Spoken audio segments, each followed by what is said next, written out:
2 లక్షల రూపాయలు పూర్తిగా మాఫ్ అయినటువంటి ఒక 10 మంది పేరు చూపెట్టమని చాలు జిల్లా.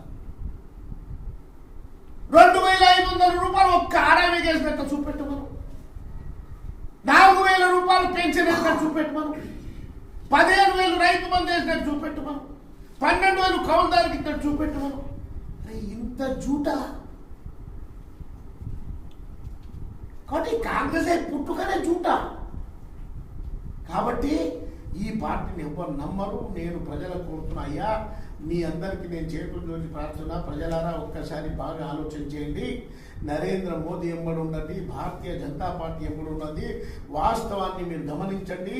మీ పొట్టలో అన్నం నుండి, మీ కుండలో అన్నం నుండి తీసుకొని, మీ లైఫ్ నుండి తీసుకొని ఈ దేశంలో 370 ఆర్టికల్ తీసేగా రామ మందిర నిర్మాణం కోసం కూడా ఈరోజు పూర్తిగా మనకు సహకరించిన నరేంద్ర మోదీ